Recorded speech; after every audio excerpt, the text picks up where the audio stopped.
Okay ji. I believe यहाँ तक आपको समझ आ गया होगा, तो इट वाज वेरी मतलब बेसिक सी चीज़ थी।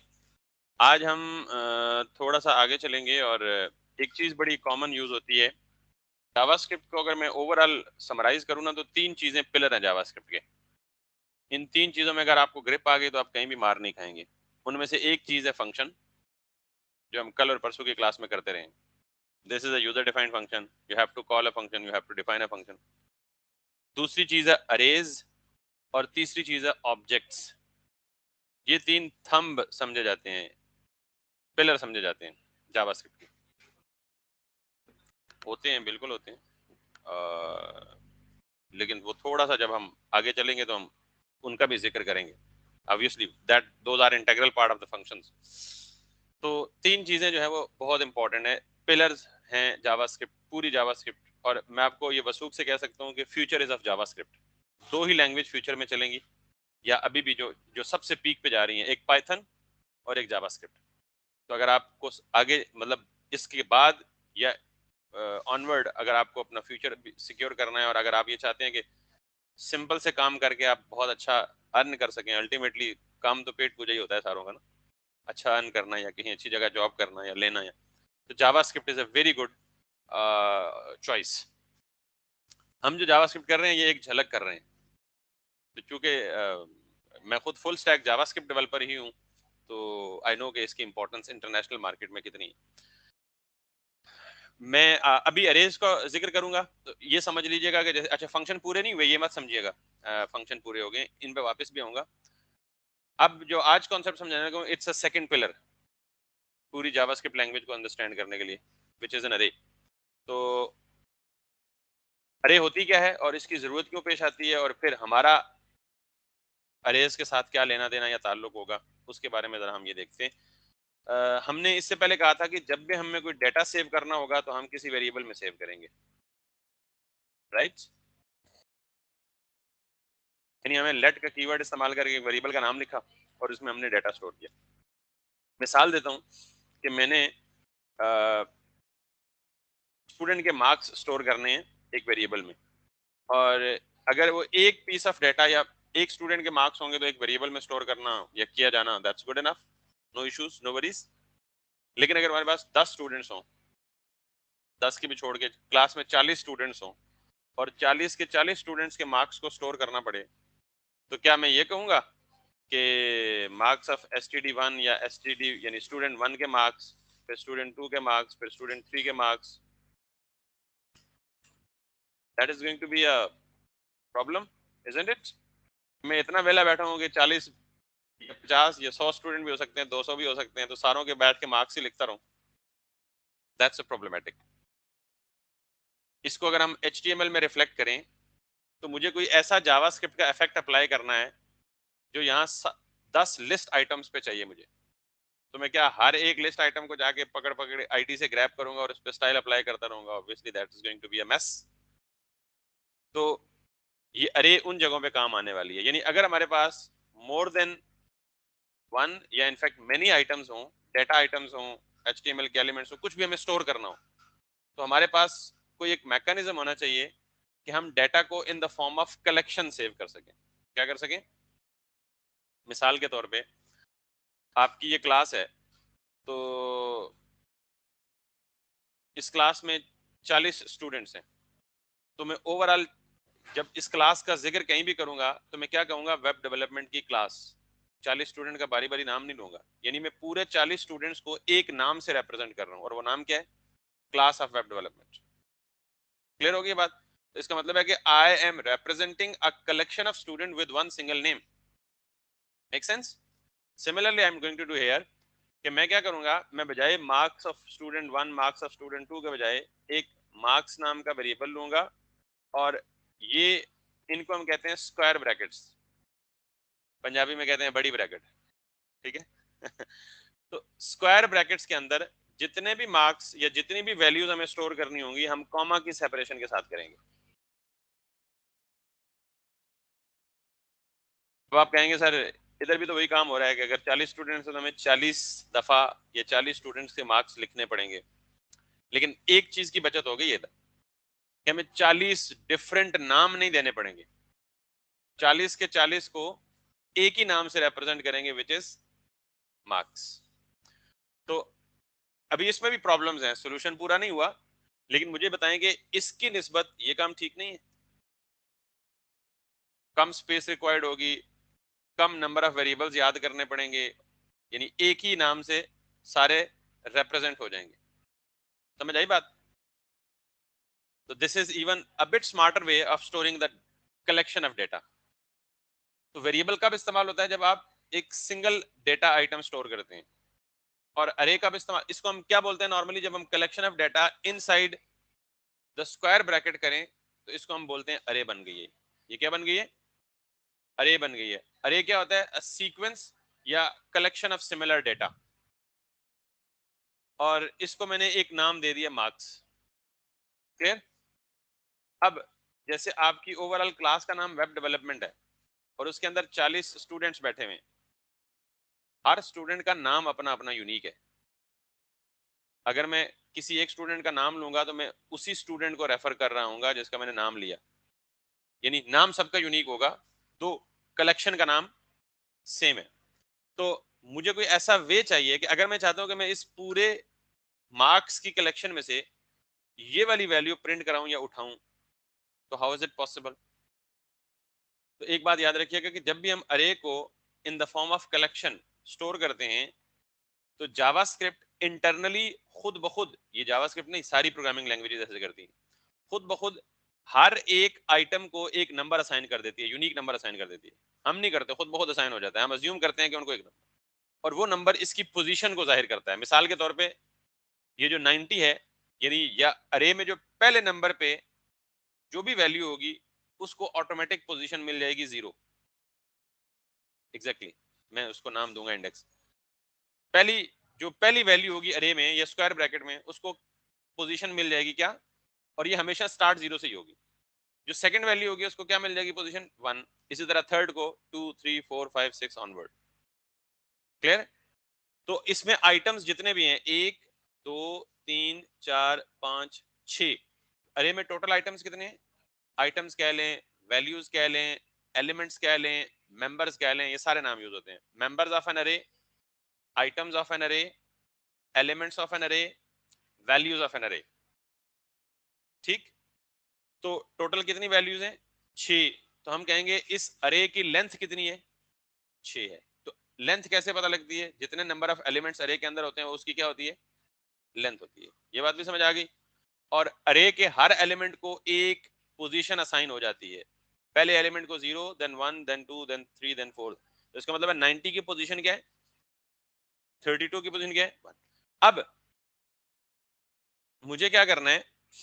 मुझे इस अरे के अगर तीसरे एलिमेंट को प्रिंट करना है, विच इज दिस वन, तो मैं क्या करूंगा? इन सारे एलिमेंट्स का नाम क्या है? मार्क्स। तीसरे एलिमेंट को प्रिंट करना है तो मैं स्क्वायर ब्रैकेट दूंगा और इसके बीच, इसके स्क्वायर ब्रैकेट के बीच में उसकी पोजीशन दे दूंगा 0 1 और 2। तो तीसरे एलिमेंट की पोजीशन क्या है? 2। ये जो 2 है ना, ये बेसिकली वो पोजीशन है जो ऑटोमेटिकली अरे के सारे एलिमेंट्स को मिल जाती है।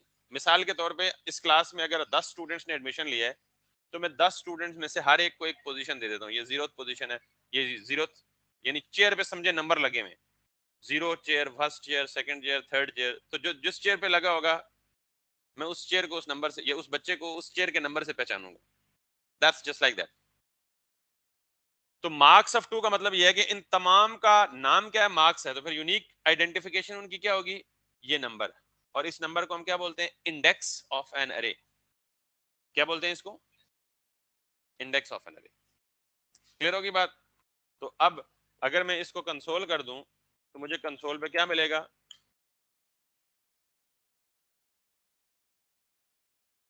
मार्क्स ऑफ 2 का मतलब मार्क्स की अरे के अंदर सेकंड पोजीशन पे पड़ा हुआ एलिमेंट, 0 1 2। ठीक? अब अगर मैं जाऊंगा और इसे रिफ्रेश करूंगा और कंसोल पे जाके देखूंगा तो मुझे क्या मिलना चाहिए? 51। क्यों? कि 0th पे ये है, फर्स्ट पे ये है और सेकंड पे ये है।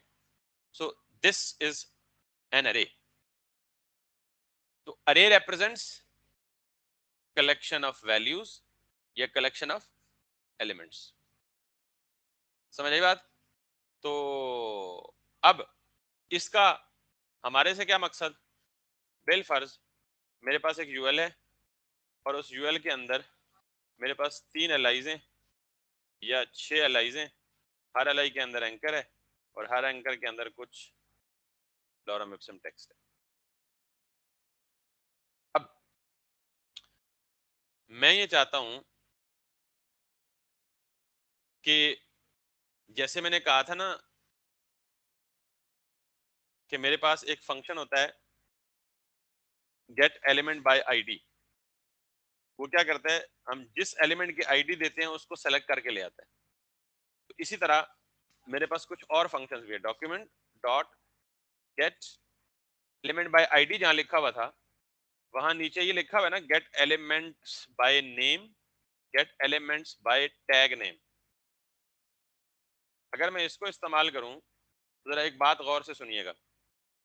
जब मैंने आईडी की थी तो लिखा हुआ था gate element by ID, singular लिखा हुआ था, एलिमेंट, एलिमेंट्स नहीं था। अब ये क्या लिखा हुआ, gate elements by tag name. इस फंक्शन को और जावास्क्रिप्ट को पहले से पता है कि जब भी आप किसी टैग को उसके नेम से सेलेक्ट करेंगे तो चूंकि एक ही नाम के बहुत सारे टैग्स अवेलेबल हो सकते हैं, इसलिए इसका मतलब ये फंक्शन हमें क्या रिटर्न करेगा, एक एलिमेंट नहीं, कलेक्शन ऑफ एलिमेंट्स, कितने, जितने अवेलेबल होंगे। और मैं कहता हूं जी कि कौन सा टैग, मैं यहां पे आगे कहता हूं जी एल आई। इसका मतलब ये है कि मुझे गेट एलिमेंट्स, एलिमेंट्स दो, एलिमेंट्स दो प्लूरल, बाय टैग नेम, जिनका टैग नेम ये है। और टैग नेम ये है, वो कितने हैं, 1 2 3 4 5 और 6। ये मुझे क्या रिटर्न करेगा, 6 एलिमेंट्स। किस शक्ल में रिटर्न करेगा,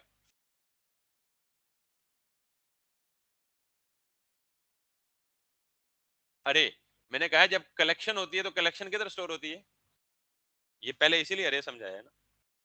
तो अब ये जो मुझे यहाँ पे देगा, मैं इसको स्टोर कर लेता हूँ ELMS, एलिमेंट्स, और इसको मैं कंसोल लॉग करके देखता हूँ तो मुझे क्या मिलेगा, console dot log elements. Let's see मुझे क्या मिलना चाहिए, 1 2 3 4 5 6, और they are surrounded with square bracket which is the indication it is अरे।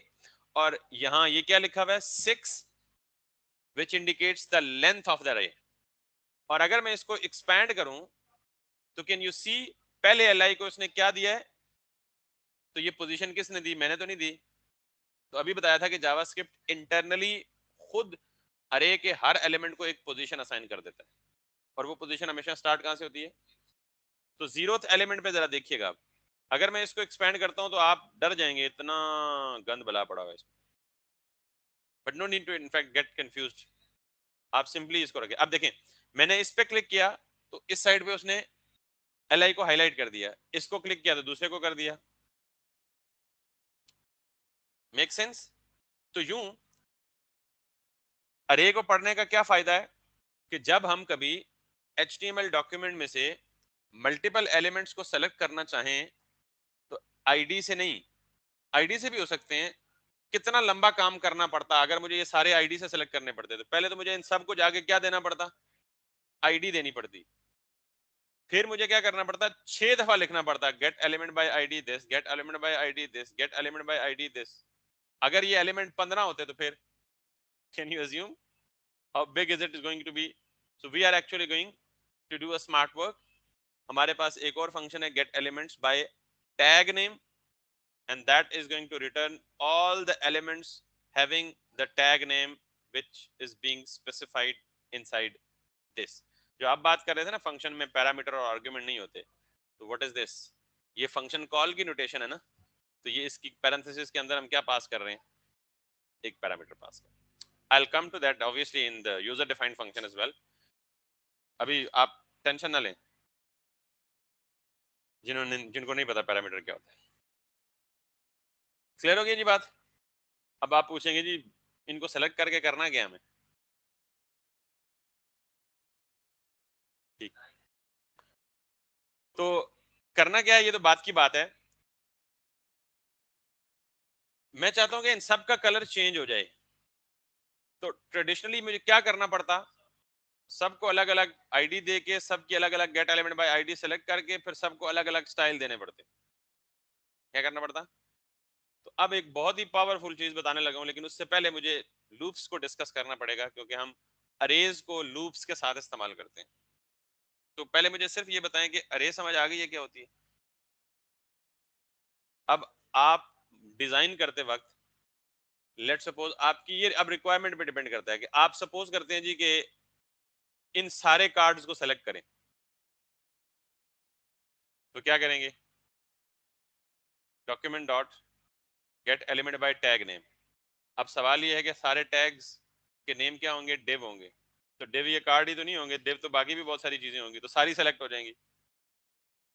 मैं तो ये नहीं चाहता। ठीक, तो फिर आपने यस गुड, आपका गेस ठीक है। तो फिर आप क्या करेंगे?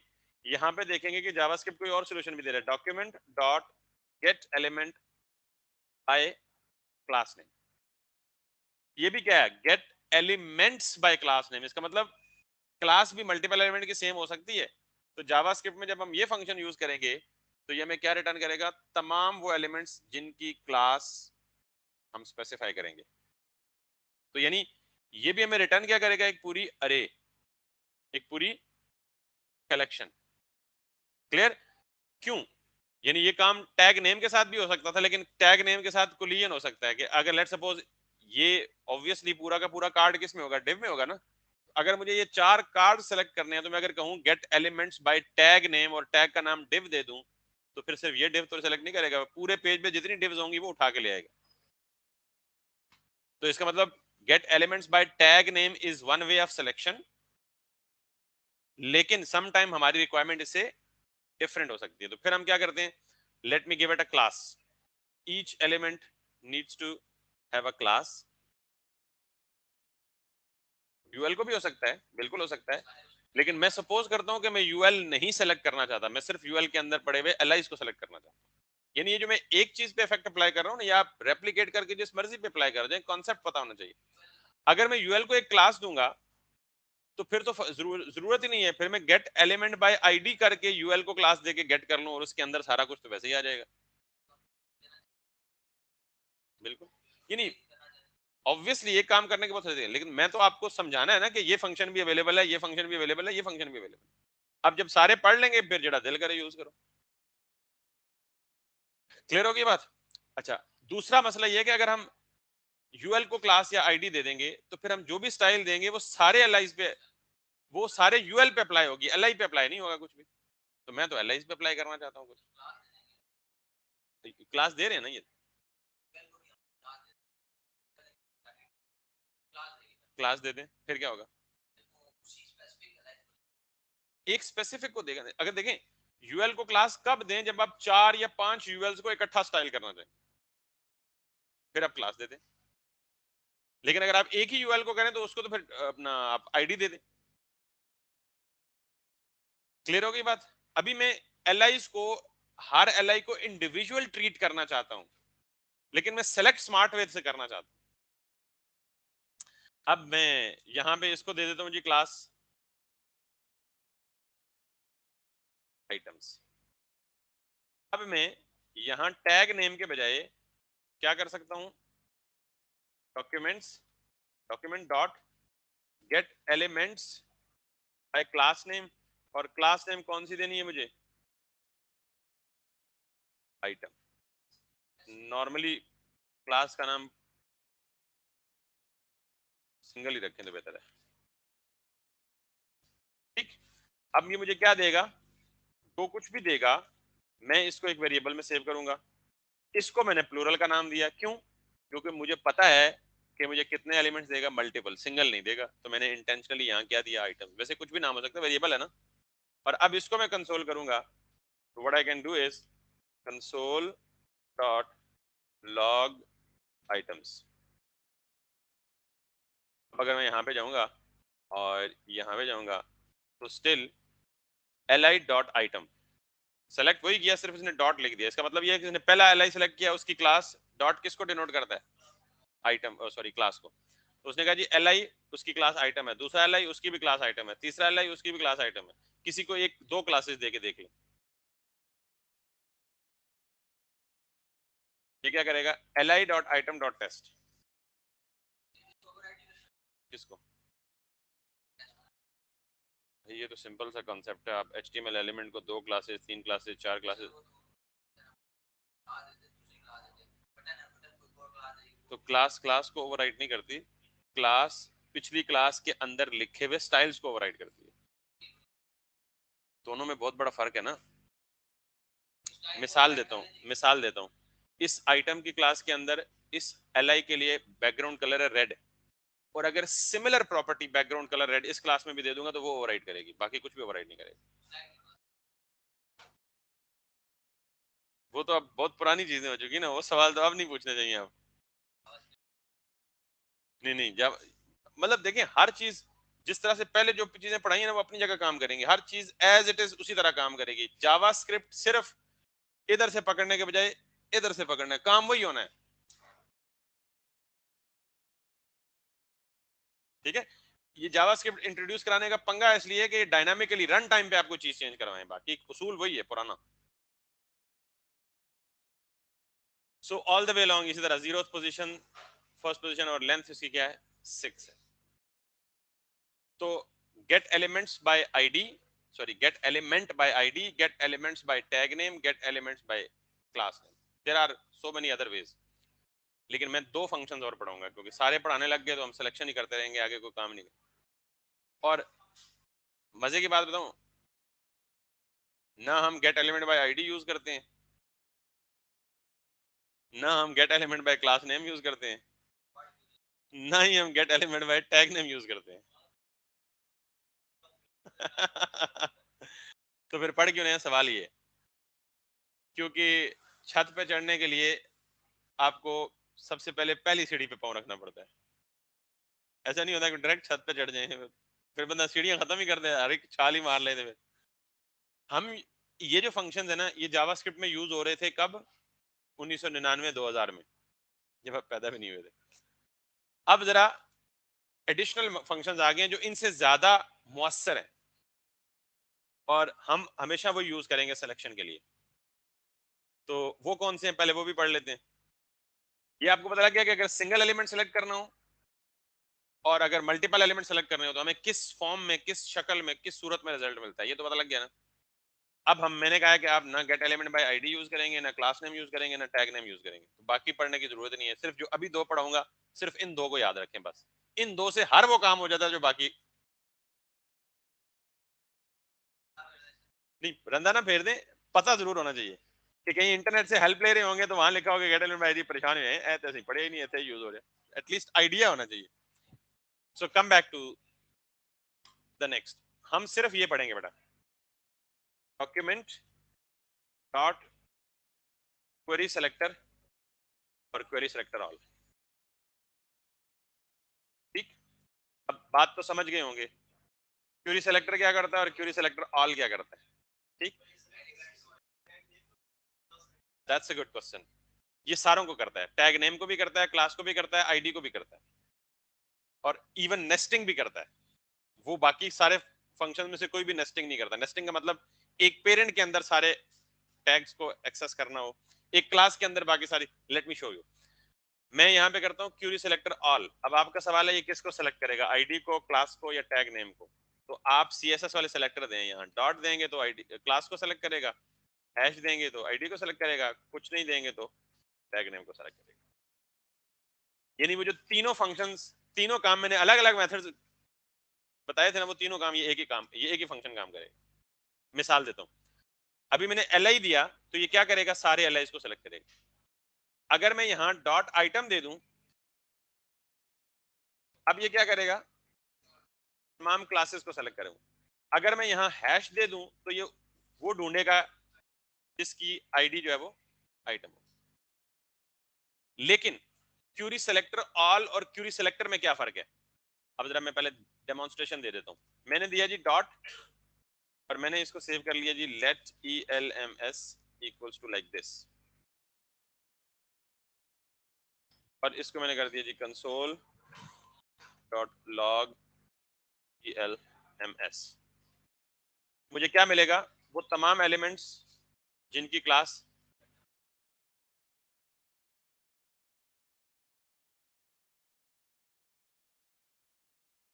सेम, ठीक। और अगर मैं यहाँ इसी फंक्शन में li दे दूं तो क्या रिटर्न करेगा, वो तमाम एलिमेंट्स जिनका टैग नेम, यानी अगर डॉट भी ना हो, हैश भी ना हो, कुछ भी ना हो, तो बाय डिफॉल्ट क्या ट्रीट करता है, टैग का नाम। Still got it. और अगर मैं इसको आईडी दे दूं,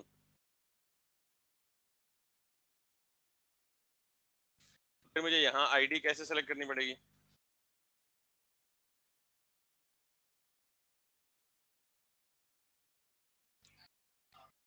एक ही आईडी है, तो क्यूरी सेलेक्टर ऑल। समझ आ गई बात। तो क्यूरी सेलेक्टर ऑल किस लिए इस्तेमाल होता है, जब आपके पास ऑल का मतलब मल्टीपल रिजल्ट्स एक्सपेक्ट कर रहे हो आप। तो अगर आप क्यूरी सेलेक्टर करेंगे और आगे क्लास नेम देंगे, अब क्या करेगा, ऑल तो नहीं है, अब ये पूरी लिस्ट ऑफ एलिमेंट में से जो सबसे पहला होगा वो रिटर्न करेगा। क्यूरी सेलेक्टर क्या करेगा, सिर्फ एक एलिमेंट रिटर्न करेगा, और अगर मल्टीपल हैं भी तो ये कौन सा सेलेक्ट करेगा, पहला वाला सेलेक्ट करेगा।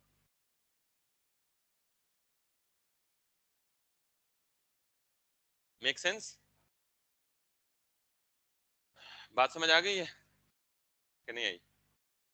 तो अभी मैंने क्या बताया कि आप सिर्फ क्या इस्तेमाल करेंगे, क्यूरी सेलेक्टर। और अब इसमें नेस्टिंग भी हो सकती है। मिसाल देता हूं, मैं चाहता हूं कि मुझे वो आइटम्स या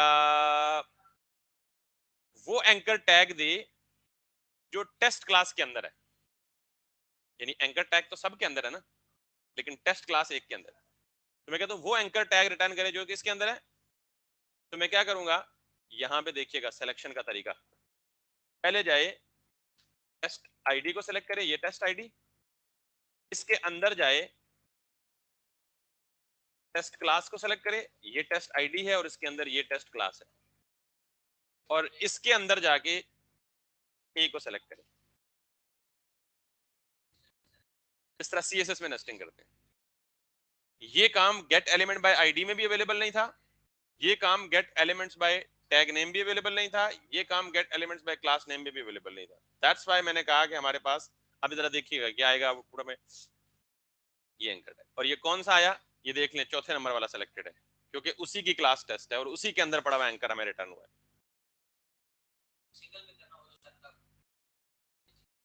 क्यूरी सेलेक्टर, अगर मल्टीपल करने हो तो क्यूरी सेलेक्टर ऑल। क्लियर है जी। दो कॉन्सेप्ट्स पढ़ाए हैं मैंने, एक अरे का और एक क्यूरी सेलेक्टर ऑल का। बहुत है ना। इनका प्रैक्टिकल यूज क्या है,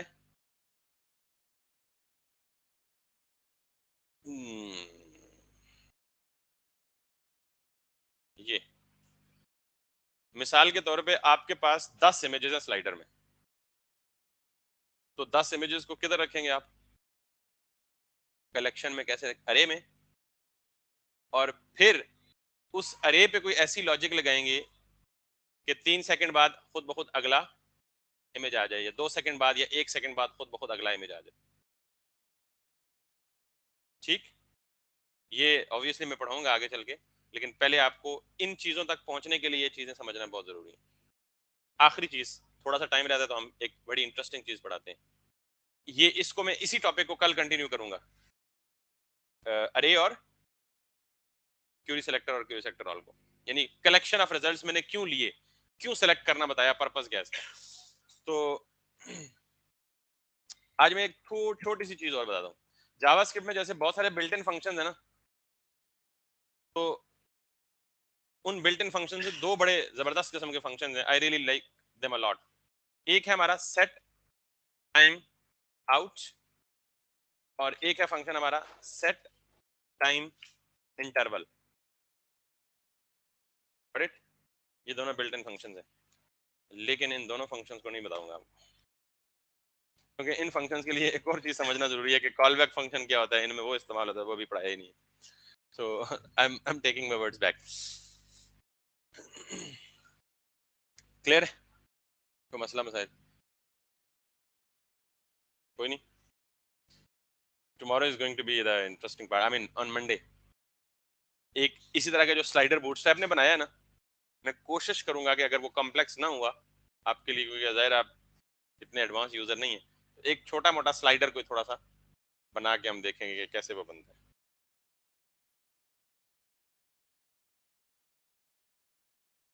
कोई मसला मसाइल किसी को है तो बता दें। कोई नहीं है तो फिर थैंक यू।